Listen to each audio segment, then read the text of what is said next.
Right share দিতে হবে। How many right it take to buy one share. B number question right হলো share নিতে হবে।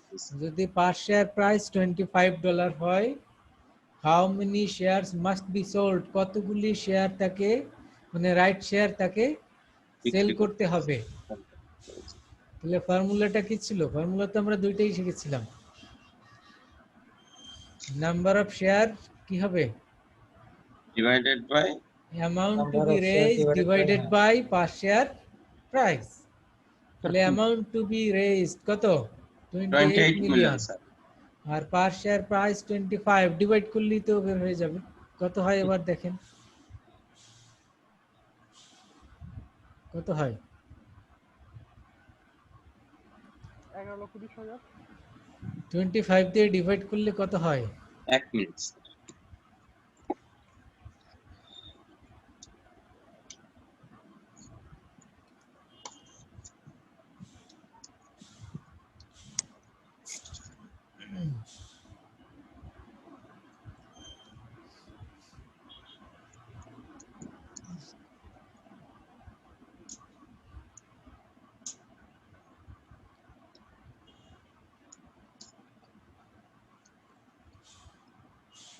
এগারো লাখ 20,000 স্যার। 11,20,000 স্যার। 11,20,000, ঠিক আছে। তাহলে আমরা how many shares must be sold আমরা পেয়ে গেলাম 11,20,000। এর সাথে আরো বলেছি কি how many rights will it take to buy one share. তার মানে if you want to purchase one new share মানে right share, how many rights you need to have. এটা ফর্মুলা কি ছিল? Divided by new share. ফর্মুলাটা কি ছিল?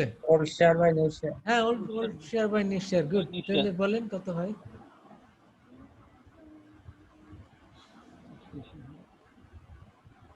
Old share কত আর নিউ শেয়ার কত?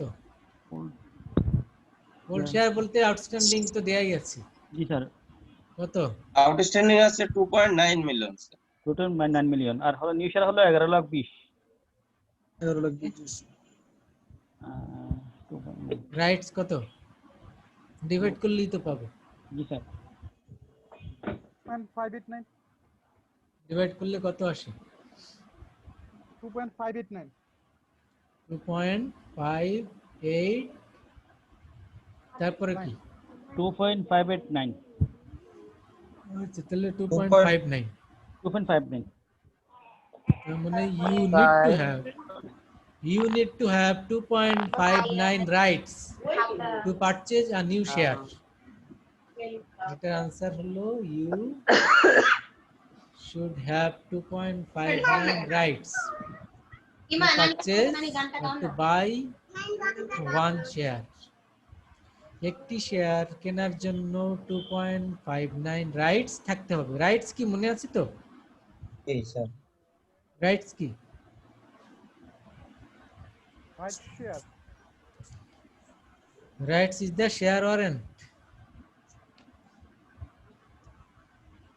তার মানে you have the certificate আগে যারা কিনছে তারা তো নতুন to purchase a new share. Additional new share আছে এই কয়টা সার্টিফিকেট? মানে সার্টিফিকেটটাই রাইটস, তো সেটা হলো Rights. 2.59 রাইটস। এন্ড 2.59 রাইটস তো আর মানে সার্টিফিকেট তো আর ফ্র্যাকশন হয় না, হয় কি? না স্যার। সার্টিফিকেট ফ্র্যাকশন হয়?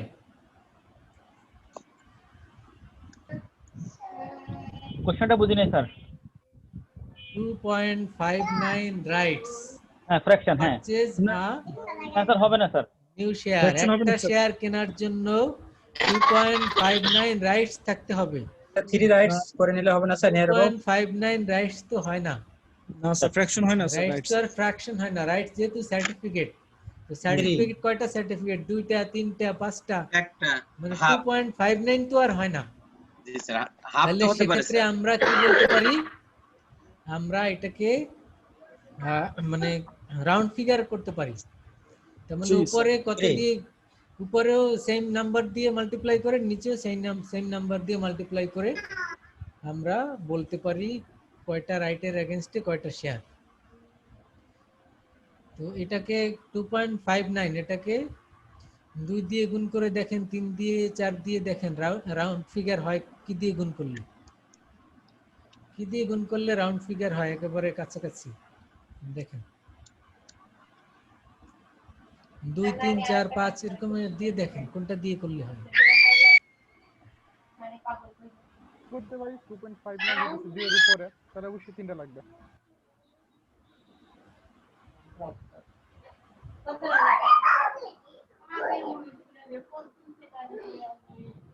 কাছাকাছি কত হয় বলেন?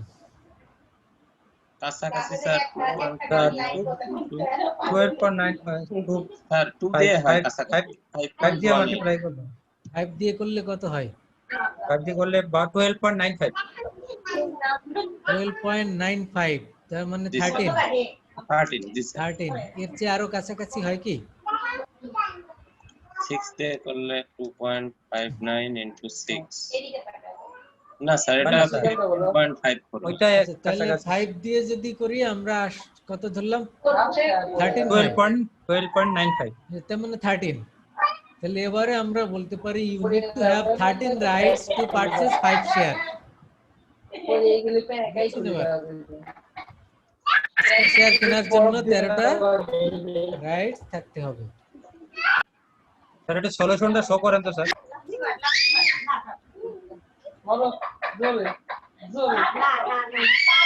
বাচ্চাটার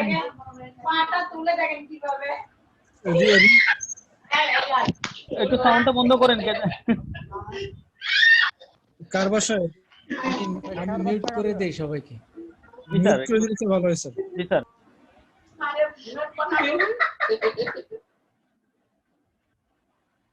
এবার দেখেন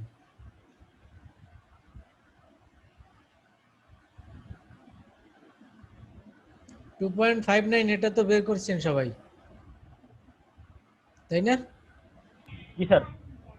তাহলে এটা তো এ পর্যন্ত শেষ, ওটা হয়ে গেছে। আর আমি যেটা বললাম ওটা তো প্র্যাকটিক্যালি শেয়ার কিনতে কি হয় সেটা বললাম, ওটা এখানে ম্যাথের রিকোয়ারমেন্ট না। তার মানে কয়টা বললাম? 5টা শেয়ার কেনার জন্য রাইট কয়টা থাকতে হবে? যে কত বের করছিলাম, 12 না 13? 12.95 13 12.95 ছিল 13। এই তো, তার মানে 13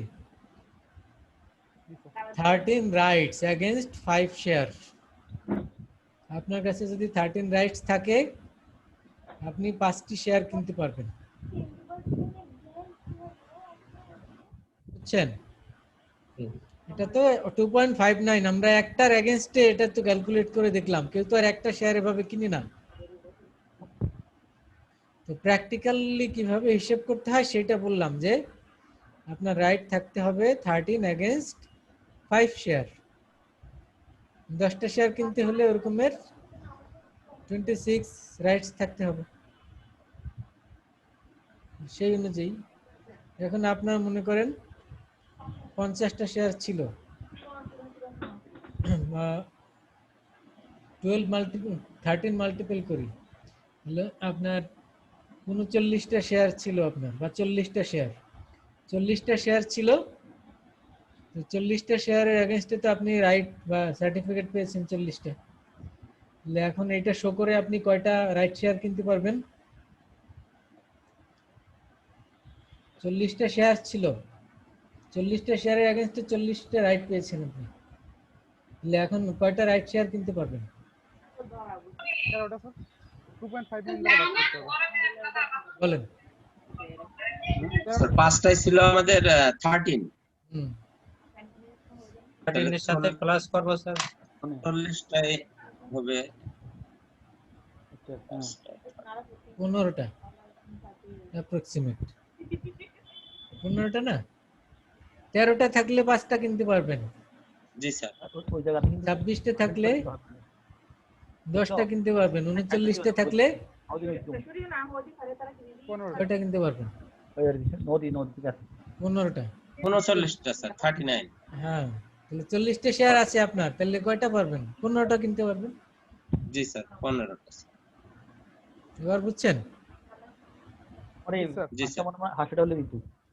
মানে রাইটস এবং পারচেজিং নিউ রাইট শেয়ার, এটার হিসেবটা হলো এরকম। আপনাকে যখন কোম্পানি রাইট অফার করলো মানে সার্টিফিকেট দিল, সেটা তো আপনার কতগুলি শেয়ার আছে সেই নাম্বার অনুযায়ী আপনি পাবেন ততগুলি। আর কোম্পানি কতগুলি জি শেয়ার স্যার সেল করবে সেখান থেকে আপনি কয়টা কিনতে পারবেন সেটা তো আপনার বের করতে হবে যে আপনি ভাগে কয়টা পান। Proportionately how many shares you are getting, জি স্যার সেটা তো আপনার বের করতে হবে এভাবে। এটা বের করার জন্যই আপনার দরকার number of rights needed to purchase a new share. এবার ক্লিয়ার? জি sir C number, what is the ex right and what is the value of a right, এটা বের করেন। Number what is the ex right কিভাবে বের করতে হয় আমরা দেখেছিলাম।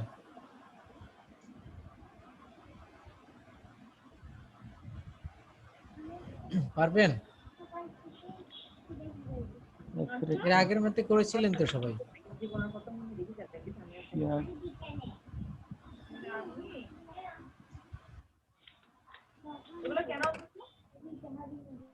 এক্স রাইট স্যার আগে যত পাইছি আমরা 2.59 এর সাথে এখন বর্তমান শেয়ারের প্রাইসটা গুণ করুন currently sir. 27 x years right মানে কি? এক্স রাইটস আগে যেটা পাইছিলাম sir x right price, x right price হলো রাইট Previous. শেয়ার অফার করার পরে মার্কেটে শেয়ার প্রাইস ড্রপ করে এখন কত হলো। মার্কেটে তো এখন আছে 27, এবং রাইট এই। শেয়ার অফার করলে তো 27 থাকবে না, এ কমে যাবে না? এই কমে কত হবে সেটাই হলো এক্স রাইট প্রাইস, সেটা বের করেন। সেটা কিভাবে বের করা যাবে? New market value divided by new number of share.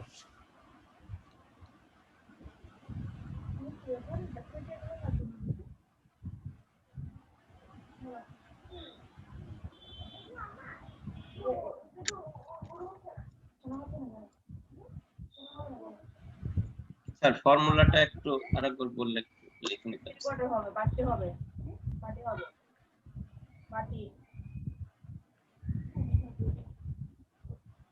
একটা শেয়ার দিয়ে হিসেব করা যায় অথবা সবগুলি টোটাল শেয়ার দিয়ে হিসেব করা যায়, আমরা বলছিলাম না গত ক্লাসে? জি স্যার। আচ্ছা তাহলে এখানে একটা শেয়ার দিয়ে করা আছে, এটা দেখেন সি নাম্বার 2.59 রাইটস। তাহলে 27 টাকা তো একটা শেয়ারের মার্কেট প্রাইস 69.91, আর এক্সারসাইজ প্রাইস হলো 25। তাহলে এর সাথে অ্যাড করলাম 25, কত হলো? 94.91। দেখতে পাচ্ছেন কি? জি স্যার দেখতে পাচ্ছি স্যার। স্যার দেখতে পাচ্ছি। তাহলে যেটি বললাম নিউ মার্কেট প্রাইস মানে এখন রাইট শেয়ার অফার করার পরে এখন মার্কেট ভ্যালু কি হলো এইটা দরকার, আর মার্কেটে শেয়ার সংখ্যা কত হলো এটা হলো টোটাল সংখ্যা দিয়ে এই দুইটা ডিভাইড করলেও বের হবে। আর যদি একটা শেয়ার হিসেব করে বের করি সেটা এখানে করা আছে, সেটা এখানে দেখেন 27 যদি আমাদের প্রাইস হয় আর আপনার আগে শেয়ার যদি থাকে 2.59 তাহলে টোটাল ভ্যালু কত হয় 69.91। এর সাথে সাবস্ক্রিপশন প্রাইস আরো একটি শেয়ার 25, টোটাল হলো 94.91। আর শেয়ার সংখ্যা কত হলো? আগে ছিল 2.59 প্লাস এখন হলো আরো একটা বাড়লো 3.59। এখন টোটাল 94.91 ডিভাইডেড বাই 3.59 কত আসে এটা বের করেন। নাটোর এলাকাতে আইলাম, ওগুলো নামলাম। কার বাসে শব্দ হচ্ছে বুঝলাম না। বলছি, কার বাসে শব্দ হচ্ছে মানে আবারও মিউট করে দেই।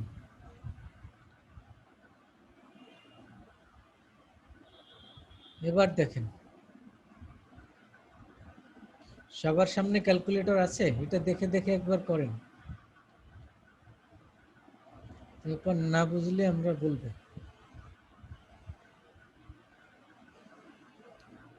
6.44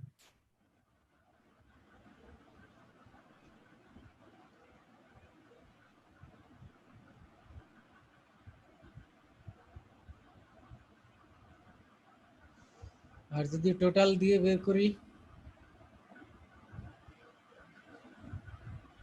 সেক্ষেত্রে কি করব, 2.9 মিলিয়ন আউটস্ট্যান্ডিং শেয়ার ইনটু 27, ঠিক আছে?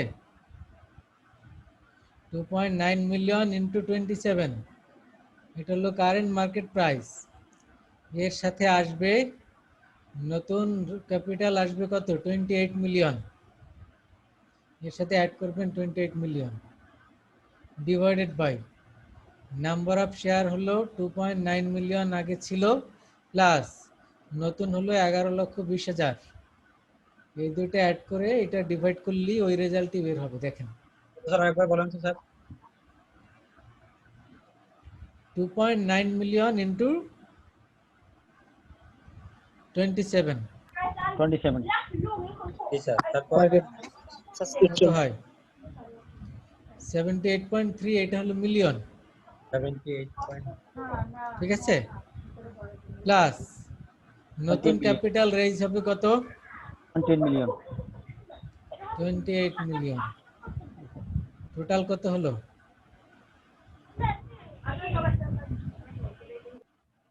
টোটাল এটা হলো মার্কেট ভ্যালু। এখন শেয়ার সংখ্যা কত,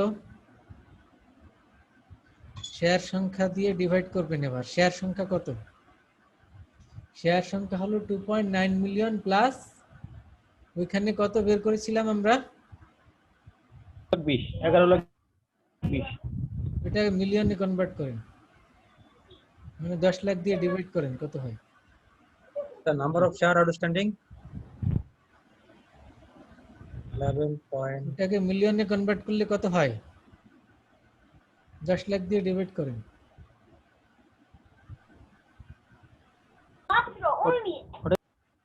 1.12 জি 1.12 11,20 করেছে। আবার বলেন, শোনা যাচ্ছে না। 11,20,000 করে হয় স্যার 1.12।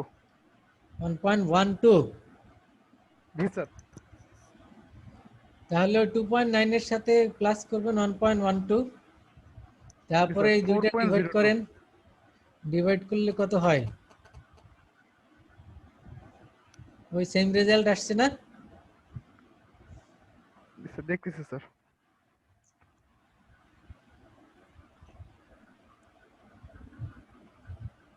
আচ্ছা, ডিভাইড করব স্যার, 2.9 মিলিয়ন স্যার ডিভাইড করব কাকে? জি sir same number of share 2.9 million এর সাথে মাল্টিপ্লাই করেছেন $27। জি আমি স্যার। লিখে দিচ্ছি এখানে। আচ্ছা, এর সাথে অ্যাড করবেন 28 মিলিয়ন। 28 মিলিয়ন। এটা প্রথমে করছেন, জি স্যার করছি স্যার। এইটাকে ডিভাইড করবেন, স্যার এটা ডিভাইড এটাকে করছে ডিভাইড করবেন 4.02 দ্বারা। কত দিয়ে, 28 plus 1.12 এটাকে ডিভাইড 4.02 দ্বারা ভাগ করবেন করব স্যার। 2.9 মিলিয়ন তো শেয়ার আগে আছে, জি স্যার। এর সাথে নতুন কত 1.12, এই যে 4.02 এইটা করেন, রেজাল্ট কত আসে, 26.44।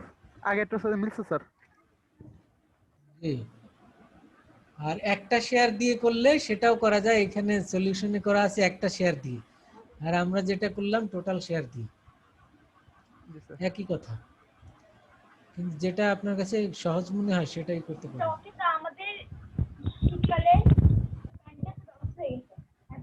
আমার মনে হয় টোটাল শেয়ারেরটা মুখে মুখে করা যায়, এটা সহজ বেশি।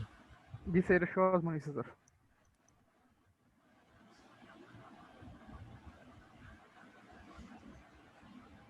বুঝছেন না? বুঝলে বলেন। বুঝতে পারছি স্যার। এই যে 26.44 বের করলাম, এটা কি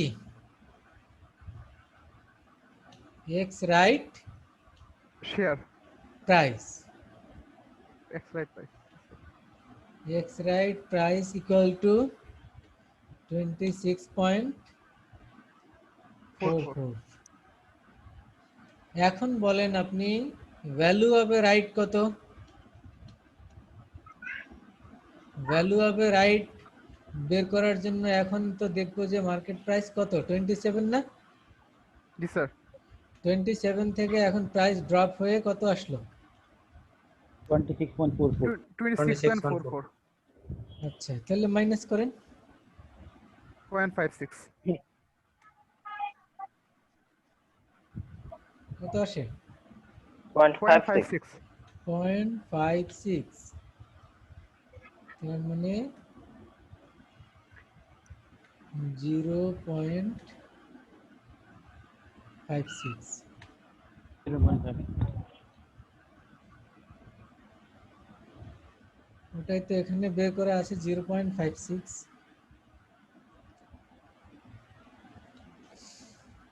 তাহলে টোটাল শেয়ার দিয়ে এটা বুঝছেন?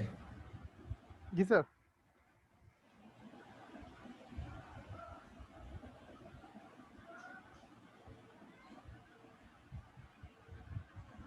বুঝেন না? কেউ আছেন? আনোয়ার হোসেন কোথায় ছিলেন এতক্ষণ? স্যার আমি মনে করছি 8:30টায় ক্লাস, একটু বাইরে ছিলাম স্যার, ও আচ্ছা মেসেজ চেক করি নাই তো স্যার, একটু সমস্যা হয়ে গেছে। প্রচুর ঘোরাঘুরি করো। আচ্ছা। যে গত ক্লাসে আমরা ম্যাথ করেছিলাম না, ওর 2 নাম্বারটা করছি এখন। জি স্যার, রাইট শেয়ার বের করার জন্য। জি স্যার, ম্যাথটা স্যার করছিলাম স্যার, বুঝছেন? Value of right share plus right share এটা বের করার জন্য স্যার। আচ্ছা, এক্স রাইট প্রাইস কত বের করছেন গত বলেন? ক্লাসে তো স্যার সিঙ্গেল শেয়ার দিয়ে বের করছিলাম প্লাস টোটাল শেয়ার দিয়ে বের করছিলাম। হ্যাঁ, তো এটা আপনি এক্স রাইট প্রাইস কত বের করছেন 2 নাম্বার?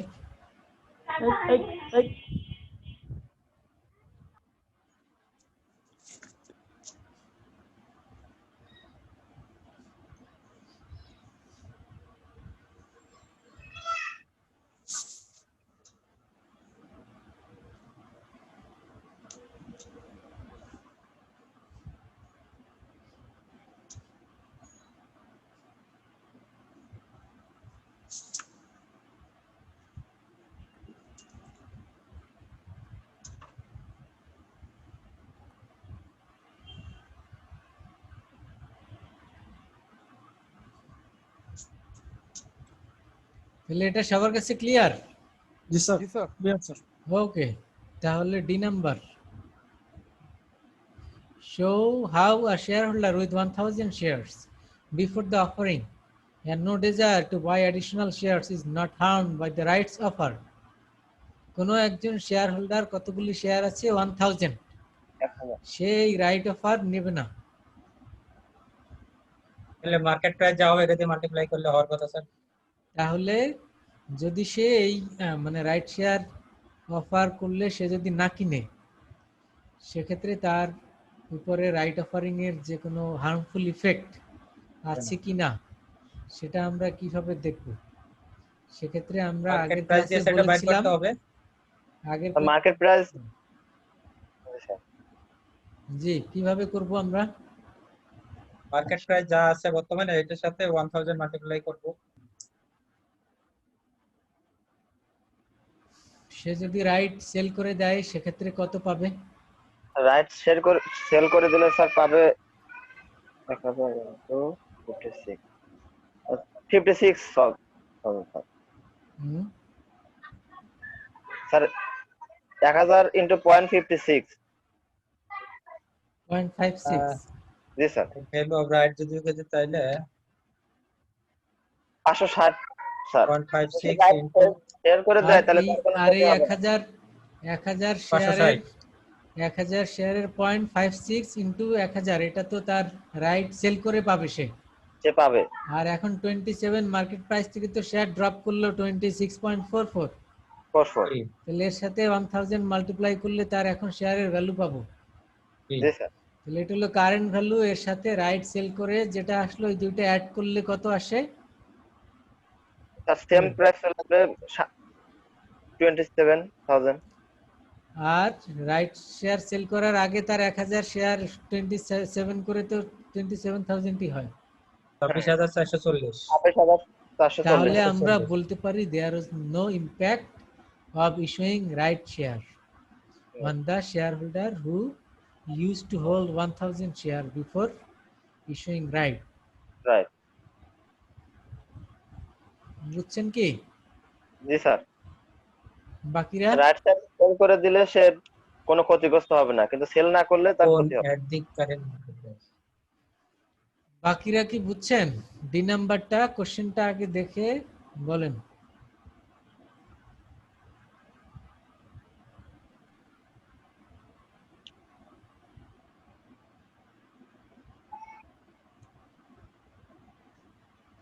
এক 1000 শেয়ার হোল্ড করে এমন একজন ব্যক্তি, আপনি প্রথমে চিন্তা করেন এখন মার্কেট প্রাইস হলো 27, তাহলে 1000 শেয়ার যার আছে তার মার্কেট ভ্যালু কত?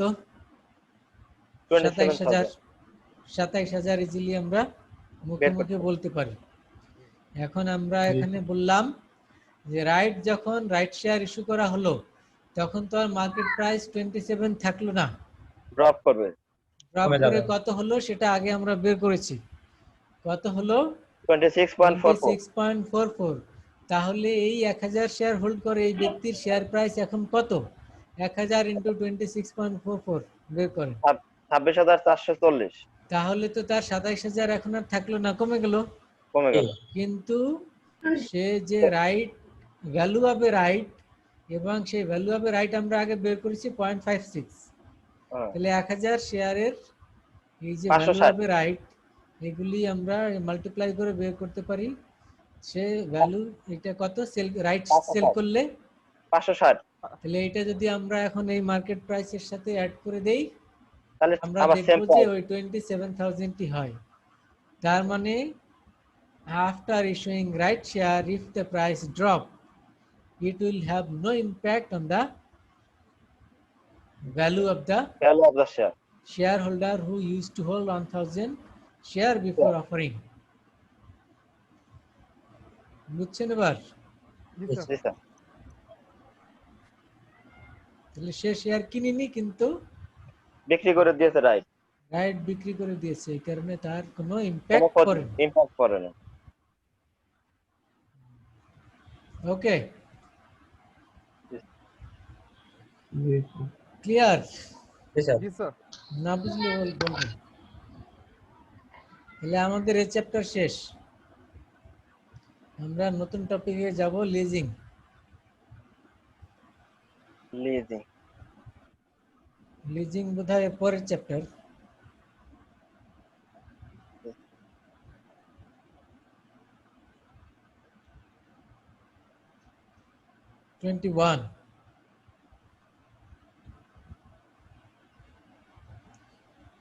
লিজিং কোম্পানির নাম আমরা শুনেছি, আর লিজ এটা তো বিভিন্ন ক্ষেত্রে আমরা এর ব্যবহার শুনতে পাই। বাংলায় কি বলে? বন্ধক। ইজারা। ইজারা। ইজারা। জি।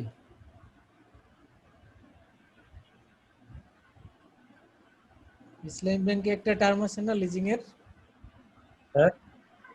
ইসলামী ব্যাংকে HPSM hire purchase under Shirkatul Milk. শিরকাতুল মিল্ক, জি, ওইটাও তো লিজিং। জি। Joint partner, joint ownership. এখন এই লিজিং এর কনসেপ্টটা কি? লিজিং এর কনসেপ্টটা হলো it is a contract. Leasing is a contract between the two parties here is the leasee and lessor. একটা পার্টি হলো লিজি আর একটা পার্টি হলো lesser. Lesser K?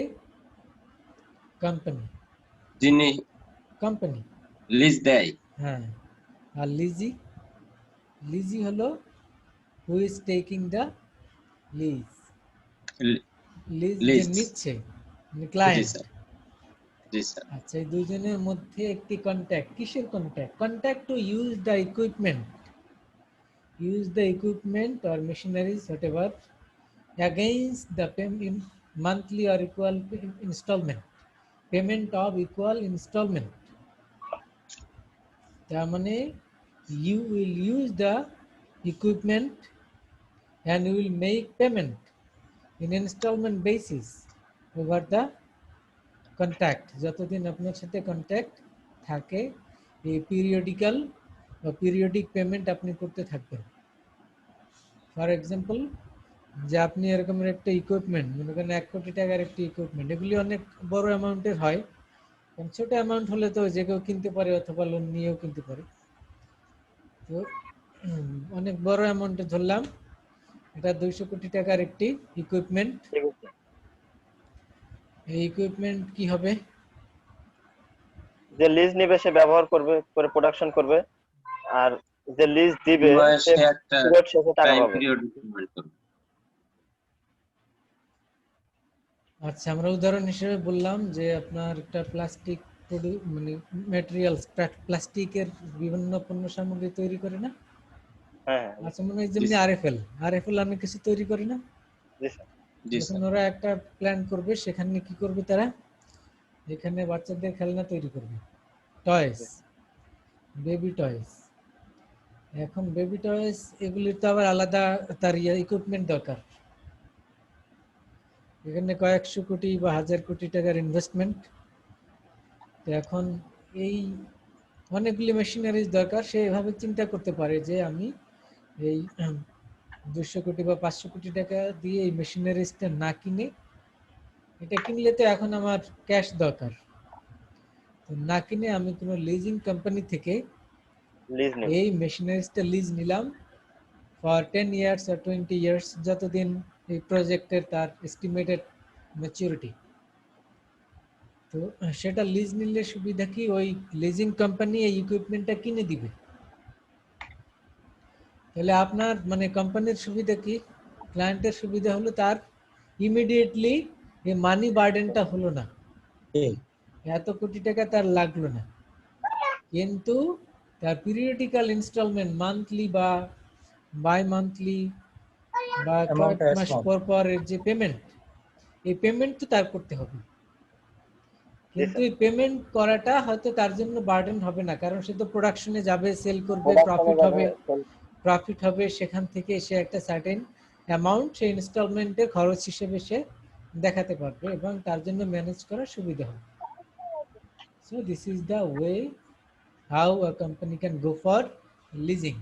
R if you go for purchasing, buying যদি অপশনে যায়, সে buying অপশনে গেলে তো অনেক বিষয় আছে এখানে, যে তার ব্যাংক লোনের দিকে যেতে হবে। ব্যাংক লোনের ক্ষেত্রে আবার সিকিউরিটি বা মর্টগেজের বিষয় আছে, তো সেগুলি স্যাটিসফাই করতে পারবে কিনা ব্যাংকে, বা পারলেও তার অলরেডি অনেক লোন যদি থাকে, সেক্ষেত্রে তার সেই লোন টেকিং ক্যাপাবিলিটি আছে কিনা আরো। তো ব্যাংক দিবে কিনা সেটা ব্যাপার। সিআইবি রিপোর্ট দেখলে হয়তো বোঝা যাবে যে কি অবস্থা তার। তো এইসব বিষয়, হ্যাঁ, এইসব বিষয় বিবেচনা করে the company can go for leasing. Leasing. আচ্ছা, তো লিজিং হলে সেই ইকুইপমেন্টের ব্যবহারটাও করতে পারছে, অ্যাট দ্য সেম টাইম তার এই যে ইনিশিয়াল আউটলে বলতে যা ইনিশিয়াল খরচ, যে একটা cost, huge amount of cost initially, এইখান থেকে সে বেঁচে গেল, নিজেকে সেভ করলো। So this is the concept of leasing. এখন লিজিং আবার কয়েক রকম হয়ে থাকে, এর মধ্যে অপারেটিং লিজ আর ফাইন্যান্সিয়াল লিজ, এই দুটি হলো মেইন। একটি হলো অপারেটিং লিজ আর একটি হলো ফাইন্যান্সিয়াল। অপারেটিং নাম এসছে যে এক সময় যে এই লিজ যারা ইকুইপমেন্ট লিজ দিত তারা সাথে অপারেটর দিয়ে দিত, সেই অপারেটর থেকে আসছে অপারেটিং লিজ। তার মানে ইকুইপমেন্ট আপনি নিয়েছেন লিজিং কোম্পানি থেকে, আপনি তো জানেন না এই মেশিন কিভাবে অপারেট করতে হয়, তারাই লোক দিয়ে দিল, তো ওখান থেকে এটাই এসছে। এখন হয়তো লোক দেয় না, কিন্তু ওখান থেকে অপারেটিং লিজের নামের উদ্ভব। ওকে, জি স্যার। তো এখন অপারেটিং লিজের ক্ষেত্রে কি হয়, এর কিছু ক্যারেক্টারিস্টিক্স আছে, আমরা দেখি। Number 1, operating leases are usually not fully amortized. Fully amortized বলতে ইকুইপমেন্টের দাম কত, মনে করেন 200 কোটি টাকা, আপনি নিয়েছেন কত দিনের জন্য, 10 বছরের জন্য, প্রতি মাসে কত করে দিচ্ছেন, মনে করেন 10 লাখ টাকা করে। তাহলে 10 লাখ টাকা করে 1 বছরে কত হয়, 1 কোটি 20 লাখ। 1 কোটি 20 লাখ। 1 কোটি 20 লাখ 10 বছরে 10 কোটি 12 কোটি। ওই মেশিনের দাম তো হলো 200 কোটি মনে করেন, তাহলে এই 12 কোটি দিয়ে তো আর ওইটা কভার হয় না। তার মানে পার্শিয়ালি, এটা হলো পার্শিয়ালি অ্যামোর্টাইজড। তার মানে আপনি যদি মান্থলি 10 লাখ টাকা করেন, ইভেন 20 লাখ টাকা করেও পেমেন্ট করেন ইনস্টলমেন্ট, তাতে তো আর 10 বছরে এই যে ইকুইপমেন্টের যে কস্ট সেটা কভার আপ হয় না। cover হবে না। তো যদি কভার আপ হতো তাহলে বলতাম আমরা ফুললি অ্যামোর্টাইজড, আর যেহেতু কভার আপ হচ্ছে না এই কারণে আমরা বলছি নট ফুললি অ্যামোর্টাইজড। বুঝছেন? জি স্যার। এটা অপারেটিং লিজের ক্ষেত্রে তাই হয়। Number 2, operating leases usually require the lessor to maintain and insure the leased assets. লিজর বলতে তো আগে আমরা বলেছি কোম্পানির যাবতীয় দায় দায়িত্ব, সে এটা মেইনটেনেন্স, এটাও সে মেনটেন করবে। এবং যদি ইকুইপমেন্ট, এত বড় বড় ইকুইপমেন্ট তো ইন্স্যুরেন্স করতে হয়, তো ইন্স্যুরেন্সের প্রিমিয়াম বা ইন্স্যুরেন্সের খরচ এগুলি বিয়ার করবে কে? লিজার। বিয়ার লেজার করবে বের করবে। লেজার বিয়ার করবে। এটা হলো অপারেটিং লিজের ক্ষেত্রে। Thirdly, perhaps the most interesting feature of an operating lease is the cancellation option. This option gives the lessee the right to cancel the lease contract before the expiration date. এখানে cancellation option মানে আপনি 10 বছরের জন্য lease নিছেন, নিয়ে 5 বছর পর মনে হলো আপনি আর লিজ কন্টিনিউ করবেন না, তখন আপনি ক্যান্সেল করতে পারেন, সেই স্যার অপশন এটা কি আছে। লিজার করবে না মানে যে লিজ নিয়েছে লিজি লেজি করবে, লেজি। লিজি না ক্লায়েন্ট, মানে ক্লায়েন্ট ইজ দ্য ক্লায়েন্টের লিজি। অপশন আছে। অপশন আছে আপনার যে আপনি যে আর লিজ আমি এখন আর কন্টিনিউ করব না, আমি ক্যান্সেল করতে চাচ্ছি, সেই অপশন আছে। বিফোর ম্যাচুরিটি সে আপনি ক্যান্সেল করতে পারেন। এখন নরমালি তো ক্যান্সেল করে না লোকজন, ক্যান্সেল কখন করতে পারেন, আপনি যদি কোনো ক্যালকুলেট করে দেখেন যে লাভ হচ্ছে আপনি এই ইকুইপমেন্টের ভ্যালু বা যত পেমেন্ট করছেন বা এই বিজনেস আপনার জন্য এখানে সুবিধাজনক হচ্ছে না, তো এইসব হিসাব নিকেশ করে যদি মনে হয় যে ক্যান্সেল করা উচিত, দেন আপনি সেই অপশন থাকে ক্যান্সেল করতে পারেন। এটা হলো in case of operating lease. Financial lease is the opposite.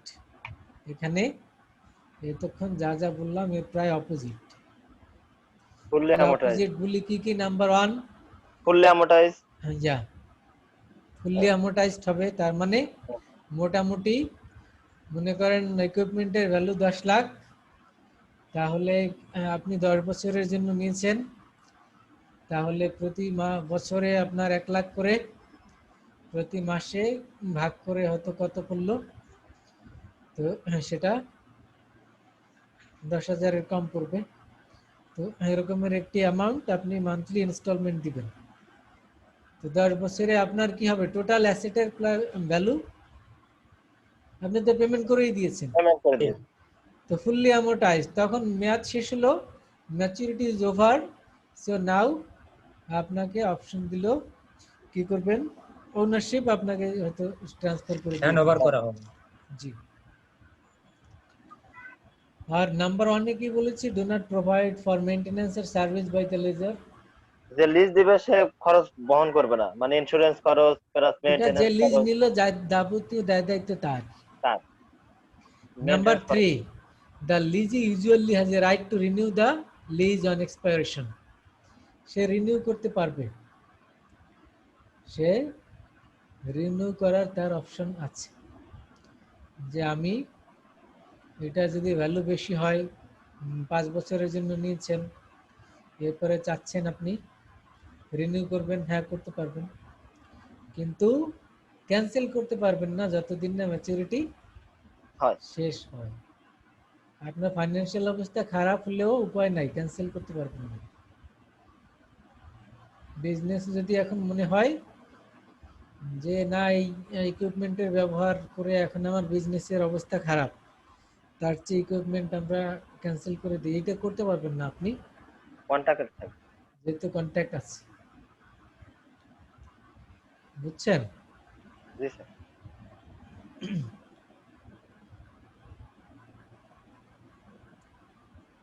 Ripon Hossain কি সমস্যা করছে? মিউট করতে আমাকে পারছেন? মিউট করিয়ে দেন। জি স্যার। মিউট করে ফেলতে পারেন।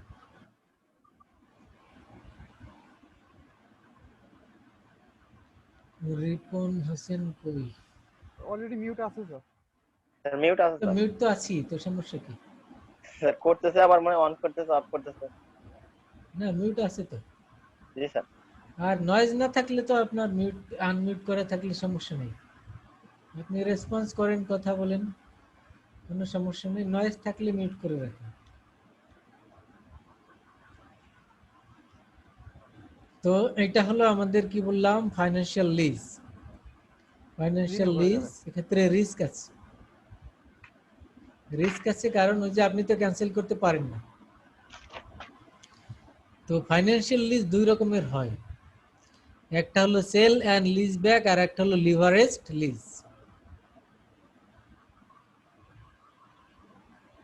সেল অ্যান্ড লিজ ব্যাকটা কি? স্যার আরেকবার বলেন স্যার, কি কি sir? Sale and lease back,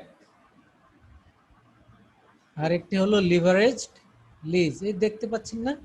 G sir. জি স্যার। জি স্যার। সেল অ্যান্ড লিজ ব্যাকটা কি? যে আপনি ইকুইপমেন্ট সেল করে দিলেন, আবার লিজ নিলেন।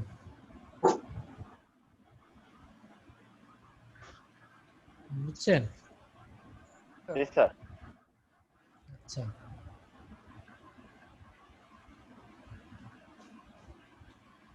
তো এটা কিরকম? এটা হলো আপনি লিজিং কোম্পানির কাছ থেকে তো লিজ না, এখানে বলা হলো আবার সেল অ্যান্ড লিজ ব্যাক। এখন সেল করবে কি? সেল তো করার, যে সেল করবে, যে ফুললি যদি অ্যামোর্টাইজ হয় তাহলে তো যে মালিক আছে সে সেল করবে, এখন আপনি তো ক্লায়েন্ট মনে করেন, ওই যে সেল করতে পারবে আপনি না। কি করলেন, যে এটার দাম 1 কোটি টাকা, তো আপনি সেল করলেন, কাগজ কলমে হচ্ছে সব কন্ট্যাক্ট। সেল করলেন কার কাছে? লিজিং কোম্পানির কাছে। সে আপনাকে দিল কত? 1 কোটি 1 টাকা। কোটি। তাহলে আপনি পেয়ে গেলেন 1 কোটি টাকা। এখন আপনি কি আবার করবেন? ইকুইপমেন্টটাও তো আপনার দরকার, এখন ওর কাছ থেকে আপনি ইকুইপমেন্টটা নিলেন, মানে ওর কাছে বিক্রি করে ওর কাছ থেকে নিয়ে ওর নেওয়া কাছ স্যার। থেকে নিলেন, নিলে এরপরে তো আপনার ইনস্টলমেন্ট দিতে হবে লিজের। এখন জি, স্যার। আপনি ইনস্টলমেন্ট দিচ্ছেন, তো এখন এগুলি মানে এত এগুলি দরকার হলো কেন? দরকার হলো আপনার ক্যাশও দরকার হচ্ছে, আবার ইকুইপমেন্টও দরকার হচ্ছে। জি স্যার। 100%। সেক্ষেত্রে sale and lease back. Sell করে আপনি লাভটা ক্যাশ কি, স্যার? পাচ্ছেন, আবার ইকুইপমেন্ট নিয়ে কাজ করতেছে, কাজ করতেছেন। প্রোডাকশনে যাচ্ছে। স্যার যে 1 কোটি টাকা ইনভেস্ট করবে তার লাভটা কি হবে স্যার? ওই যে ইনস্ট্রুমেন্ট নেবে, লিজিং কোম্পানি সে ইনস্টলমেন্ট পাচ্ছে, আপনি মান্থলি ইনস্টলমেন্ট দিচ্ছেন, এবং ওদের সেই থেকে টাকা বেশি হিসেব নেবে। করলে তো 1 কোটি টাকার অনেক বেশি হবে। কারণ আপনি যদি 5 বছরের জন্য নেন, 5 বছর ইনস্টলমেন্ট পেমেন্ট করলেন, কিন্তু তারপরে 1 কোটি 20 তারপরে লাখ আরো টাকা রিনিউ করে আবার আপনি ইউজ করলেন, তো আপনি তো কোম্পানি তো আরো অনেক ফান্ড পাচ্ছে, এবং সেটা তার 1 কোটির ভ্যালু হলে এখানে সে আরো অনেক বেশি পাচ্ছে। এটাই স্যার অনেকটা তাৎপর্য। ব্যাংক লোনের মতোই স্যার, মানে টাকা নিলাম, ওই কিস্তির মতো টাকা পরিশোধ করলে আবার তো মানে আমাদের কিছু টাকা বেশি পরিশোধ করতে হয়। এখানেও মেশিনের ইনস্ট্রুমেন্টকে আমাদের কিছুটা বেশি পরিশোধ করতে হবে স্যার। সুবিধাটা হচ্ছে সে দীর্ঘমেয়াদী, তাকে একবারে অনেকগুলো টাকা ইনভেস্ট করা লাগতেছে না ইকুইপমেন্ট বাবদ, যার কারণে তো সে লিজ নিচ্ছে। জি। লিভারেজড লিজটা কি? লিভারেজ তো আমরা বলেছিলাম ইউজ অফ ডেট ফাইন্যান্সিং, তাই না? জি স্যার। তাহলে এখানে লিজিং কোম্পানি কি করবে? লিজিং কোম্পানি দেখবে যে মনে করেন 500 কোটি টাকা, এই ইকুইপমেন্টের ভ্যালু। তো এত কোটি Value. টাকার ইকুইপমেন্ট সে দিবে, এটা তো অনেক রিস্কি। তো সে তখন কি করবে, লিভারেজ লিজে যাবে। তার মানে সে কোনো ব্যাংকের সাথে কন্ট্যাক্ট করবে যে আমি এই ক্লায়েন্টকে finance একটি করার। লিজ দিতে চাই, এটার ভ্যালু হলো 500 কোটি টাকা, এখন আপনি এখানে 300 কোটি টাকা আমাকে লোন দেন। 300 কোটি টাকা লোন দিলে এত পার্সেন্ট রেটে, মনে করেন 8% রেটে আমি লোন নিলাম আপনার কাছ থেকে, এবং এই লোনের যে ইন্টারেস্ট সহ আমি আবার মান্থলি পেমেন্ট করব। এটা যে পেমেন্ট করব তার মর্টগেজ কি, মর্টগেজ হলো এই অ্যাসেটটাই, মানে এই লিজড প্রপার্টি sir. যেটি, এটাই মর্টগেজ হিসেবে থাকবে। আর সেটি হচ্ছে mortgage. In case of failure, কোনো কারণে যদি ফেল করি আমি পেমেন্ট করতে, মানে কার সাথে কার কন্ট্যাক্ট, ব্যাংকের সাথে leasing company. Leasing leasing company যদি লোন পেমেন্টে ফেল ব্যর্থ করে হয়। ইন এনি কেস, সেক্ষেত্রে সরাসরি ওই ক্লায়েন্ট ইনস্টলমেন্ট পেমেন্ট করবে ব্যাংককে, লিজিং কোম্পানিকে করবে না। এটা আগে থেকেই বলা একটা থাকে। এগ্রিমেন্ট হবে। এটা এটা আগে কন্ডিশনে থেকেই, আগেই থাকবে স্যার। জি, আগে থেকেই বলা থাকবে।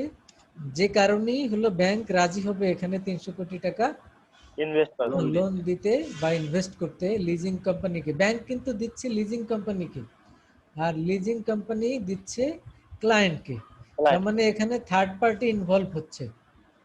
জি স্যার। থার্ড পার্টি হলো ব্যাংক, এবং তার এখানে গ্যারান্টি কি, গ্যারান্টি হলো ওই লিজ প্রপার্টি, এটাই তো Equipment. মর্টগেজ হিসেবে থাকছে। লিজ প্রপার্টি ইকুইপমেন্ট এবং লিজ কোম্পানি স্যার।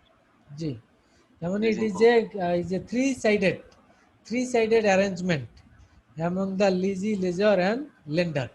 Lender. জি বুঝছেন? জি স্যার। এটা অনেক বড় অ্যামাউন্টের যখন হয় তখন leverage leverage lease. Lease Leverage lease. এখানে কোম্পানি এই অপশনে যায়। কারণ লিজিং কোম্পানি তখন পুরো রিস্কটা নিজে নিল না, এটা আরেকটি একজনকে ফাইন্যান্সিয়াল, সাথে নেওয়া স্যার। যে আরেকটি ফাইন্যান্সিয়াল বিনিময়ে। ইনস্টিটিউশনকে ইনভলভ করলো। আর ফাইন্যান্সিয়াল ইনস্টিটিউশন এখানে ইনভলভ হলো, Risk. যা, যেহেতু এখানে অপশন আছে। এখন এখানে মর্টগেজ থাকে না, এটাকে বলে লিয়েন। Leyen sir. হাইপোথিকেশনও বলা যায় স্যার। না, হাইপোথিকেশন এটা গুডস হতে হবে নাকি? এটা হলো lien to the sir lease property. জি স্যার। লিয়েন কিন্তু হলো, মেশিনারিও তো স্যার হাইপোথিকেশন হয় ব্যাংকের কাছে। হাইপোথিকেশন তো গুডস হতে হয় স্যার। হাইপোথিকেশন তো নরমালি আপনার সিসি লোন যেগুলি, জি। মানে শর্ট টার্ম লোনের ক্ষেত্রে না স্যার, প্রজেক্ট লোনের ক্ষেত্রে হয়, যেমন স্যার একটা রিরোলিং মিল, Direct. তার যে Direct loan অটো নেবে। মেশিনারিজ স্যার, এই মেশিনারিজ গুলাও হাইপোথিকেশন করা হয়, তার একটা মূল্য ধরা হয় স্যার। তখন তো লিজের কন্ট্রাক্ট আসে না, তখন তো ডাইরেক্ট কোম্পানি টু ব্যাংক। হ্যাঁ, তখন তো কোম্পানি টু ব্যাংক। ক্লায়েন্টের সাথে আপনার ব্যাংকের কন্ট্যাক্ট। জি স্যার। আর যখন লিজের সাথে ব্যাংকের হবে তখন লিয়েন হবে স্যার। এখানে Lien হ্যাঁ, হবে। এখানে ওই যে মানে লিজ নিল ক্লায়েন্টের সাথে ব্যাংকের রিলেশন কি, লিয়েন। লিয়েন। লিয়েন। হ্যাঁ, আর ক্লায়েন্টের সাথে ব্যাংকের রিলেশন হলো lien on the property, lease property. Lien মানে কি, lien is the Mortgage. Legal right of the জি স্যার। borrower's property. তার মানে the banker or the lender has the legal rights on the leased property in case of default or Default. failure. G sir. So, is সেক্ষেত্রে the legal right on the borrower's property in case of loan default. এটাকে বলে Leyen.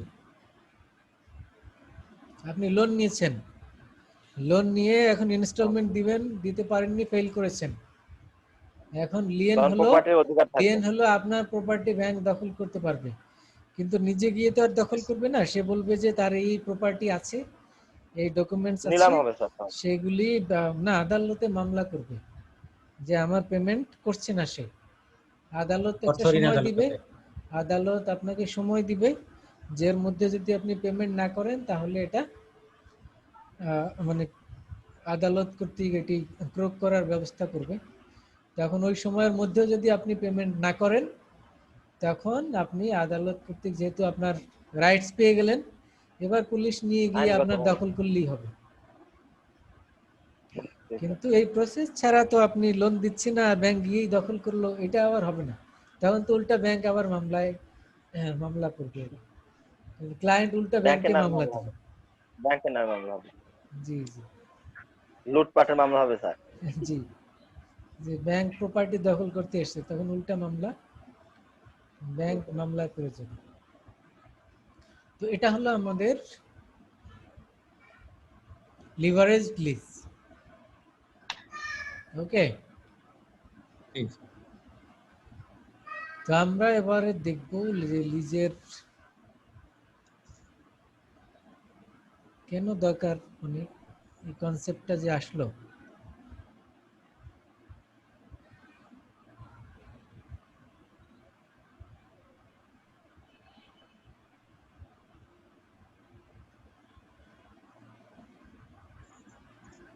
এখানে financial analysis অনেক বিষয়াদি আছে, এগুলি অনেক analytical বিষয়, তো এই জন্য আমরা ম্যাথমেটিক্যাল পার্টে এখানে যেতে চাচ্ছি না। জি স্যার। কারণ লিজিং, আপনি লিজিং করবেন না বাইং করবেন, এই আর এই অপশন ক্লাসটা যদি সামনাসামনি করতে পারতাম স্যার এই ভার্সিটিতে আরো ভালো হতো স্যার। লিজিং করবেন না বাইং করবেন এই ডিসিশন নেয়ার জন্য আপনার ফাইন্যান্সিয়াল স্টেটমেন্ট ক্যালকুলেশন দরকার। ক্যালকুলেশন দরকার আছে। আপনার ক্যালকুলেশন হলো যে বাই করলে আপনার খরচ কত আর আর কত বেনিফিট আর কি, ইনস্টলমেন্ট দিলে আর কস্ট কি, লিজ নিয়ে থাকি তাহলে আবার লিজ করলে খরচ আপনার কত? সেক্ষেত্রে বেনিফিট কি কস্ট কি, এই দুইটা আবার ক্যালকুলেট করে প্রেজেন্ট ভ্যালু বের করে তারপরে কমেন্ট কম্পেয়ার করতে করে হবে। দেখতে হবে যে কোনটা আপনার জন্য সুটেবল, সেই অপশনে যেতে হবে। যে সবসময় যে লিজিং অপশনই বেটার নট নেসেসারি, কখনো কখনো বাইং অপশনও বেটার হয়। তো সেটা আমাদের জি স্যার। লিজিং এর যে টার্মস কন্ডিশন সেগুলির সাথে বাইং এর টার্মস কন্ডিশন এগুলি কম্পেয়ার করে আমরা বুঝতে পারবো যে আমাদের লিজিং বেটার নাকি বাইং বেটার। তো এগুলি কোম্পানি করবে, আর এটা আপনি যদি ওইসব সেক্টরে জব করেন সেক্ষেত্রে আপনার তো এগুলি লাগবে। আপনি যদি লিজিং কোম্পানিতে থাকেন সেক্ষেত্রে হয়তো এসব প্র্যাকটিক্যাল ক্যালকুলেশন দরকার ভালো। হতে পারে, ব্যাংকে থাকলেও দরকার হয়, কারণ ওই যে লিভারেজ Investment এ লিজের লাগে। ক্ষেত্রে, লিভারেজ লিজের ক্ষেত্রে বা ইনভেস্টমেন্টের ক্ষেত্রেও এসব ক্যালকুলেশন দরকার হয়। প্রজেক্ট অ্যাপ্রুভালের ক্ষেত্রে যে অ্যানালাইসিস করা হয় সেসব ক্ষেত্রে। এবারে 21.9 এ আমরা আলাপ করব রিজনস ফর লিজিং। লিজিং এর কারণটা কি, অলরেডি আমাদের ডিসকাশনে কিছু কিছু বিষয় উঠে এসেছে। তো এখানে মূলত দুইটি বিষয় আছে, একটি হলো গুড রিজন আর একটি হলো ব্যাড রিজন।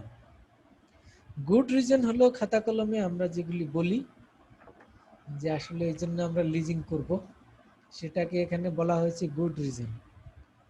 সেটা কি, এক নাম্বার হলো taxes will be reduced by leasing. Tax reduce হবে কেমনে লিজিং করলে, ট্যাক্স রিডিউস হবে কারণ লিজিং করলে তো আপনার মান্থলি ইনস্টলমেন্ট দিতে হবে, আর ইনস্টলমেন্ট জি, ইজ এক্সপেন্ডিচার, আর এক্সপেন্ডিচারের আপনার এখানে একটা ট্যাক্স শিল্ড আছে, ট্যাক্স বেনিফিট পাওয়া যাবে। জি তাই না? তো এখানে এটাই বলা হলো ট্যাক্স উইল বি রিডিউসড, এটা একটা ট্যাক্স বেনিফিট রয়েছে, এজন্য leasing better. The lease contract will reduce certain types of uncertainty. তো লিজ কন্ট্রাক্ট অনেক আনসার্টেনটি দূর করে দেয়, যে আপনার এই প্রোডাক্ট চলবে কিনা, না চললে তো আপনি বিজনেস কন্টিনিউ করবেন না, তখন ইকুইপমেন্টটা কি করবেন, ইকুইপমেন্ট বিক্রি যদি করতে না পারেন, এই যে বিভিন্ন ধরনের আনসার্টেনটি। এগুলো দূর করে আপনি দেয়। নতুন বিজনেসে যাচ্ছেন, লিজ নিচ্ছেন, যদি কোনো কারণে ইন কেস অফ ফেলিয়ার তো ইকুইপমেন্ট কি করবেন, আপনি লিজ কোম্পানিকে আপনি ব্যাক দিয়ে দিবেন, সমস্যা নাই। এই ধরনের আনসার্টেনটি রিডিউস করে। Transaction cost will be higher for buying an asset and financing it with debt or equity than for leasing the asset. তার মানে আপনি যদি বাইং এ যান সেক্ষেত্রে বাইং এর ফান্ড আর ফাইন্যান্সিং কোত্থেকে হবে, সেটা যদি লোনের মাধ্যমে নেন অথবা ইকুইটি ফাইন্যান্স করেন, both are costly. You got the point? জি স্যার। এটা যদি লিজিং এর সাথে কম্পেয়ার করি অনেক ক্ষেত্রেই এই বাইং অপশনটা costly, transaction cost will be higher. Buying এ গেলে আপনি টাকা পাবেন কই, ক্যাশ দরকার তো, তার মানে you need to go for taking a bank loan, bank লোনের আবার ইন্টারেস্ট। ইন্টারেস্ট। অথবা আপনি যদি বলেন যে না ব্যাংকে যাব না, তাহলে আপনি টাকা পাবেন কোথা থেকে, শেয়ার ইস্যু করবেন, শেয়ার ইস্যু করলেও তো ইট ইজ কস্টলি। Cost. তার মানে আপনি বাইং এ অপশনে গেলেই either debt financing or equity financing both are costly. এগুলি হলো গুড রিজন, কিন্তু কিছু হিডেন বিষয় থাকে যেটা হলো ব্যাড রিজন, যে কারণে কি করা হয়, লিজিং করে।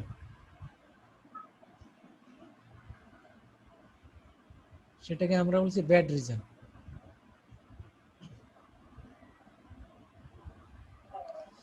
কত ছিল? 21.9, তাই না?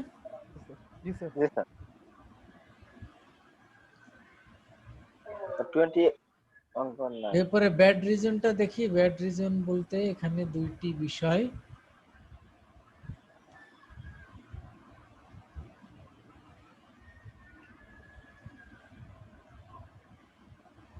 Bad reason, leasing and accounting income. যেটি বলা হয় না সেটি হলো যে লিজিং অনেকেই নেয় এই কারণে যে আপনি ইনকাম বেশি শো করতে পারবেন। ইনকাম বেশি শো করতে পারলে ব্যালেন্স শিটে ইনকাম যদি বেশি হয়, return on equity, return on asset এগুলি আপনার বেড়ে যাবে, তাই না? তো এগুলি যদি বেড়ে যায় তাহলে শেয়ার মার্কেটে ইমপ্যাক্ট করবে, যদিও এটি আসলে কারেক্ট ইনফরমেশন না। এটি হলো ব্যাড রিজন। কথা বুঝছেন? স্যার আরেকবার বলেন sir. Leasing and accounting income, জি স্যার। রিটার্ন অন অ্যাসেট কি হবে? বেড়ে যাবে, বেড়ে যাবে স্যার। কারণ কি? আপনি যদি ইনকাম কিনতেন, বেড়ে গেলে রিটার্ন আর্নিংস আপনি যদি কিনতেন, কিনলে ডেপ্রিসিয়েশন আছে না? ডেপ্রিসিয়েশন আছে জি স্যার। আর লিজ নিলে তো আর ডেপ্রিসিয়েশন নাই, শুধু ইনস্টলমেন্ট, তাই না? জি স্যার। কিন্তু ডেপ্রিসিয়েশন তো আপনি অ্যাসেটের ফুল অ্যামোর্টাইজ করতে হয়।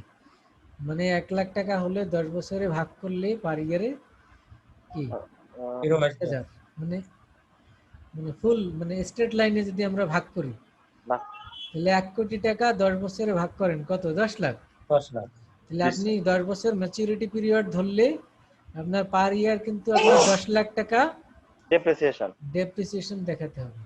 আর আপনি যদি লিজ নেন সেক্ষেত্রে আপনার দেখা গেল 1-2 লাখ টাকা আপনি ইনস্টলমেন্ট পেমেন্ট করতেছেন, তাহলে আপনার খরচ কোথায় কমলো আপনার? মানে কোনটা বেটার হলো? Lease lease. কারণ এখানে খরচ আপনি কম দেখাতে পারতেছেন, কিন্তু মানে অ্যাসেটের ইউজ তো সেম ইকুইপমেন্ট ইউজ করে সেম বিজনেস করতেছেন, কিন্তু এখানে আপনার খরচ আপনি শো করতে পারতেছেন কম। আর খরচ কম শো করলে আপনার ইনকাম স্টেটমেন্টে বেশি ইনকাম শো করবে, আলটিমেটলি রিটার্ন অন অ্যাসেট বেশি শো করবেন। রিটার্ন অন অ্যাসেট বেড়ে গেলে সেটা আবার ইনভেস্টররা আরো বেশি কি হবে, আগ্রহ পায়। ভ্যালিউড হবে, লুক্রেটিভ হবে তাদের জন্য, they will go for purchasing share. তো এটা হলো ব্যাড রিজন। এটা বলা হয় না, কিন্তু এটা এই কারণে অনেকে করে ধরে নাই। থাকে, বুঝছেন? জি স্যার। শেয়ার মার্কেটে জি স্যার। শেয়ারের দাম বাড়ুক, কিভাবে বাড়ুক, এইভাবে বাড়ুক, এটা হলো ব্যাড রিজন। মানে এটা তো আর কেউ বলবে না। বা আমরা ইনকাম বেশি শো করতেছি, এটা তো আর কেউ বলবে না।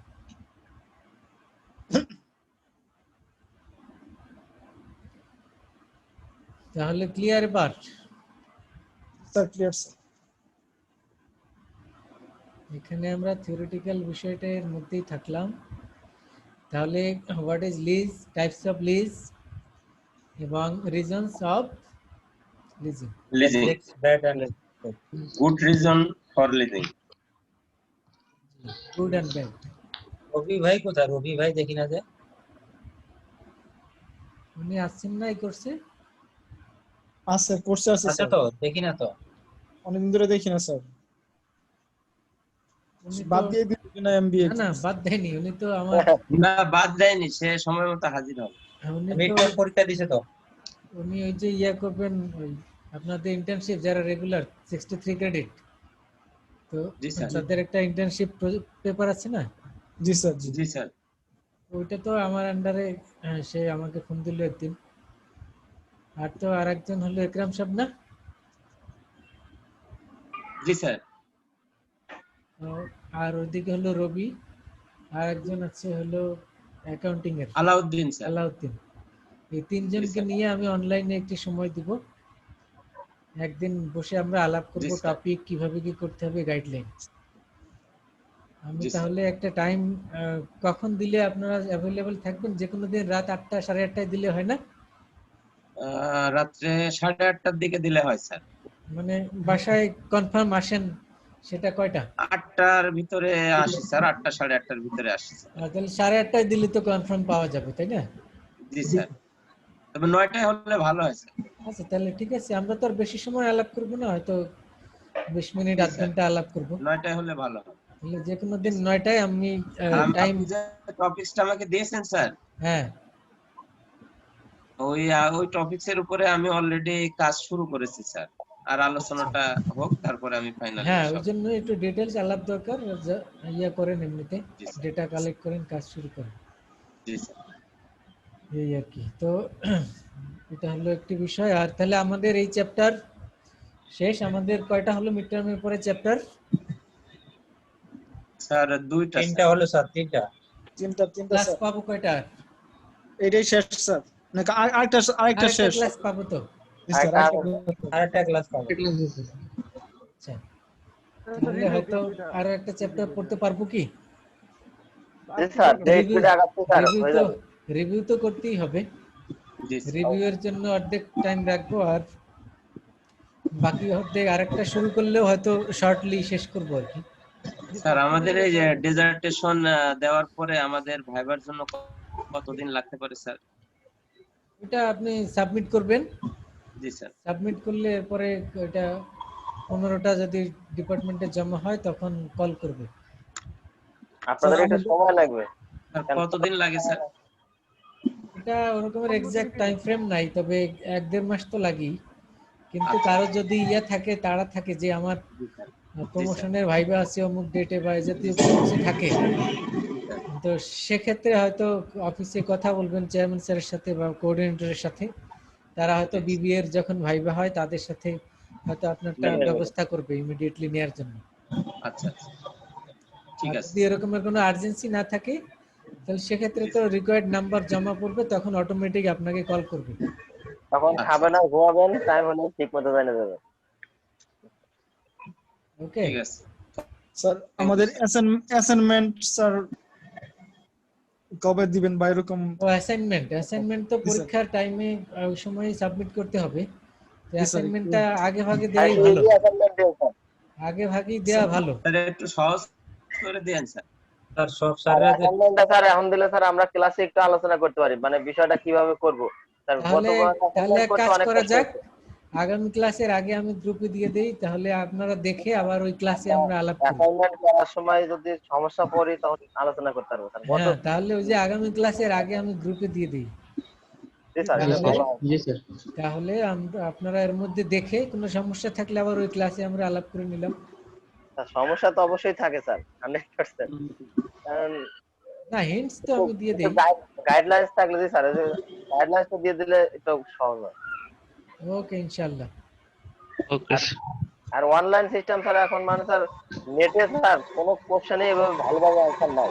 লাইব্রেরিতে গেলে বই থেকে নিয়ে ভালো করে অ্যাসাইনমেন্ট করা যায়, কিন্তু অনলাইনে সার্চ দিবেন একটা স্যার, আসে আর একটা, মাঝপথ আবার অন্য লাইন চলে আসে, অন্যদিকে চলে যায়, আর অ্যাসাইনমেন্টই হয় না।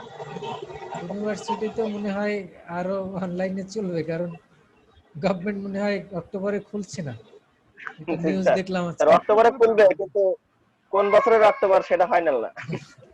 মানে 3 তারিখ পর্যন্ত তো আছে, এ পর্যন্ত 3 তারিখের পরে খুলবে না, তাই তো একটা নিউজ দেখলাম আজকে। জানুয়ারি পর্যন্ত নিয়ে যাবে মনে হয়। আর স্যার কোন বই ডাউনলোড করার সময় দেখা যাবে যে সব বিজ্ঞাপন বেশি আসছে, এই প্রোডাক্টের বিজ্ঞাপন, এই বিজ্ঞাপন, সেই বিজ্ঞাপন, ঝামেলা স্যার। এসব আর বিজ্ঞাপন আছে বলেই তো আপনি ফ্রি ডাউনলোড করার সুযোগ পান, না হলে কি আর পেতেন? জি স্যার। এই বিজ্ঞাপনের আছে বলেই ফ্রি পান, না হলে তো সবকিছু কিনে নিতে হতো, পিডিএফও কিনতে হতো, সফটওয়্যার কিনতে হতো। এখন তো আমরা সফটওয়্যার ফ্রি ডাউনলোড করে ইউজ করি। জি স্যার, তার কোনো চ্যাপ্টার ধরবে না আর আজকে? আজকে আর আমরা নতুন আজকে আর সম্ভব বিষয়বস্তুতে না। যাব না, এই চ্যাপ্টার এখানেই শেষ হলো। আর ক্লাসও শেষ, যদি কোনো প্রশ্ন বা কমেন্ট থাকে, আর না থাকলে তো শেষ হবে ইনশাআল্লাহ। স্যার অ্যাসাইনমেন্টের টপিক কি আগামী ক্লাসে দিবেন স্যার? আগে বলেছেন আগেই এই দিতে ক্লাসের হবে। আগে দিব, গ্রুপে দিব জি স্যার, জি স্যার। ইনশাআল্লাহ। Okay, না দিলে দু একজন একটু নক করেন গ্রুপে। জি স্যার, এখন দিয়ে দিলে জি স্যার। আমরা একটু কাজ করতে পারি স্যার। টপিকটা আগে নিব কিন্তু জমা দিব পরে। না, জমা পরীক্ষার ওই টাইমের মধ্যেই দিবেন, আগে যেমনি দিয়েছিলেন গত ফাইনালে। কিন্তু আগে দিলে আপনার জি সুবিধা, স্যার, আগে আপনি সময় করতে দিয়ে পারলেন, সময় বেশি পেলেন। জি স্যার, একটু সহজ হয়। আগে আর- অ্যাসাইনমেন্ট জি টপিকটা করতে গেলে স্যার একটু পরীক্ষার পড়াশোনা মধ্যে হয়, ভাইবাটা ভালো পরীক্ষার হয়। মধ্যে যে সবাই প্রতিদিন দিনরাত পড়তে থাকে তা তো আর না। তো ওটা যখন অ্যাসাইনমেন্ট যখন করবেন এমনিতেই করবেন। আর বরং অ্যাসাইনমেন্টটা করলে স্যার আরো ভালো হয় কি যে একটু পড়াশোনার মধ্যে থাকলে ভাইবাটা ভালো হয়। আচ্ছা, অ্যাসাইনমেন্টটা আগে করলে এটা ভাইবাটা ভালো ভালো হয়। আইডিয়া। পড়াশোনার মধ্যে থাকলে ভাইবা ভালো হয়। রিপন হোসেনের কি সমস্যা, উনি অনেক কিছু বলে স্যার। যাচ্ছেন, শুধু মিউট পারি পড়াশোনার শুনতে। একটু নেট প্রবলেম হয় বেশি। বলতো সে কিছু বলতে পারছে না। তো আমি তো ওনারটা মিউট অফ করে দিল, আমি তো আনমিউট করে দেন। আনমিউট করে ফেলে ওনারটা। আমি তো তাকে ইয়া করে দিলাম। স্যার নিজে মিউট হচ্ছে, আনমিউট হচ্ছে, এটাই সমস্যা। আনোয়ার হোসেন, তোমার কিছু বলার ছিল আমার? জি ভাইয়া, পার্সোনালি বললো, এখন না। না, এখনই বলা হচ্ছে। জি জি জি, কিভাবে সাহায্য করতে পারি? আজ তোমাকে টু আনমিউট সিওসিতে দিলে আমি আমি ইনভাইট এখনো পাঠিয়েছি, পারতেছি তুমি না। অ্যাকসেপ্ট করো। মাথার চুল ছোট করে সাহায্য করা যাবে। সিওসিতে তোমাকে ইনভাইট পাঠিয়েছি, তুমি আমার ক্লানে চলে এসো। ওটা তো ক্লোজ করে দিছি। আনোয়ার সবাই হোসেন শুনতো। হ্যান্ড রেজ করলেন। স্যার চাপ লেগে গেছে স্যার, সামনে চাপ দিছি স্যার। আচ্ছা স্যার ওটা তো যাচ্ছেও না, একদম সামনাসামনি পড়ে গেছে স্যার। আচ্ছা, না লোয়ার করে দিছি। জি স্যার। lower hand। আচ্ছা ফাইন, আমাদের যে ইয়া আছে 10 মার্কস হলো অ্যাটেন্ডেন্স, জি স্যার। জি 10 স্যার, মার্কস হলো ক্লাস টেস্ট, আবার অ্যাসাইনমেন্ট।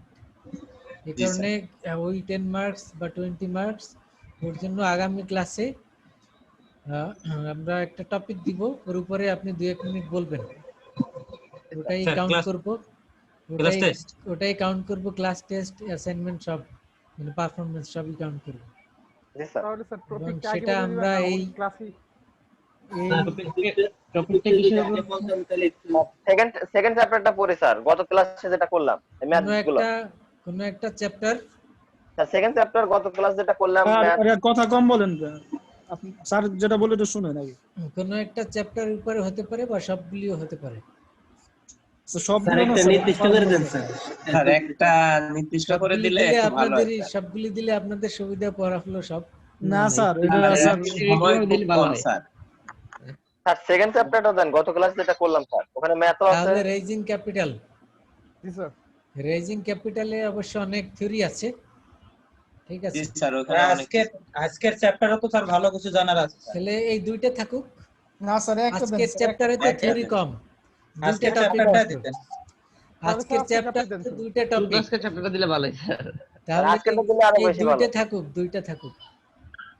দুটো বেশি হয়ে যাবে স্যার আর কি। স্যার খুব চাপ হয়ে যায় স্যার। আচ্ছা তাহলে চাপ আমি হয়ে যায়। ইয়া ভাগ করে দেই, জি স্যার। অর্ধেক ওই চ্যাপ্টার অর্ধেক এই চ্যাপ্টার, নাহলে তো সবারই ওই ঠিক আছে। একই চ্যাপ্টার থেকেই বলতে হবে। জি স্যার, ভাগ করে দেন। তাহলে ভাগ করে দেই। এখানে কয়জন আছি আমরা? এখানে 11 জন। জি স্যার। 11 জনের মধ্যে 6 জন হলো 20 চ্যাপ্টার 20 চ্যাপ্টার, আর 5 জন হলো 21 চ্যাপ্টার। স্যার 5 জনে একজন আমি স্যার। এখানে আর আমিও 21st। 21 স্যার সবাই তো 21 সবারই নেবে 21 দেন স্যার, একটু ইজি করেন স্যার। না, সবাইকে দেব না, 5 জনকে দেব। 5 জন হাত তোলেন, যে যে স্যার, আমি স্যার, আমি স্যার, স্যার, আমি স্যার, হ্যান্ড আমি রেজ স্যার। করবেন এখানে হ্যান্ড রেজ করেন।